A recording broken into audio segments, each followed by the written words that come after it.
नमस्कार, मैं हूं पीहू और आप देख रहे हैं लोकमत राजस्थान।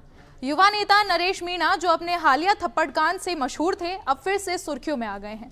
अब नरेश मीणा ने झालावाड़ स्कूल हादसे के पीड़ित परिवारों को न्याय दिलवाने के लिए जयपुर में एक बड़ा ऐलान कर दिया है, जिसमें उन्होंने आमरण अनशन का ऐलान किया है। इसके साथ ही नरेश मीणा ने कहा कि मैं आज शहीद स्मारक जयपुर से आमरण अनशन की घोषणा करता हूं और जब तक पिपलोदी झालावाड़ के बच्चों को न्याय नहीं मिलेगा, मैं अन्न का एक दाना भी अपने पेट में नहीं जाने दूंगा। जब तक यह धरना चलेगा, मैं मौन धारण रखूंगा और 5 मिनट के लिए रोज दोपहर 3 बजे मेरे साथियों से रणनीति को लेकर चर्चा करूंगा।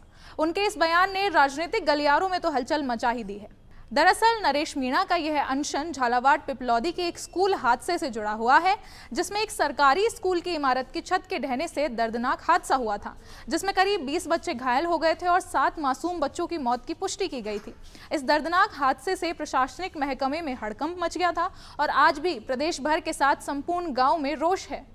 इस मामले की प्रारंभिक जांच के आधार पर कार्यवाहक प्रिंसिपल सहित 5 अधिकारियों को निलंबित कर दिया गया था, लेकिन उस समय मृतक और घायल बच्चों के परिवारों को किसी तरह की कोई सहायता राशि नहीं दी गई थी। लेकिन इस हादसे के लगभग 2 महीने बाद राजस्थान के कैबिनेट मंत्री किरोड़ीलाल मीणा झालावाड़ के पिपलौदी गांव पहुंचे थे। वे अचानक स्कूल हादसे के पीड़ितों से मिलने पहुंचे और अपने साथ 500 रुपए की नोटों की गड्ढियां भी लेकर गए थे। उन्होंने अपनी जेब से ही मृतकों के परिवार को 1-1 लाख रुपए और घायलों को 10-10 हजार रुपए की नकद राशि की सहायता दी थी। अब इस मुद्दे पर नरेश मीणा ने एक खास ऐलान कर दिया कि जब तक पिपलौदी गांव के लोगों को इंसाफ नहीं मिलेगा, तब तक मैं आमरण अनशन पर रहूंगा।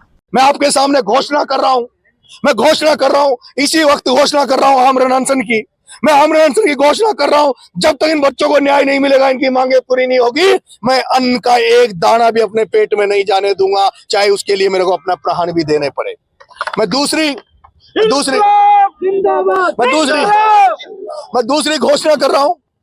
मैं इस पूरे, जब तक ये धरना चलेगा, मैं मौन धारण रखूंगा, मौन व्रत रखूंगा। अंततः नरेश मीणा यह अनशन कर सरकार पर दबाव बना रहे हैं। अब देखना यह होगा कि इस अनशन से वाकई पीड़ितों की कुछ सहायता होगी या यह अनशन सिर्फ एक हलचल बनकर रह जाएगा। इस पर अपने विचार हमारे साथ शेयर करें और ऐसी खबरों के लिए देखते रहें लोकमत राजस्थान।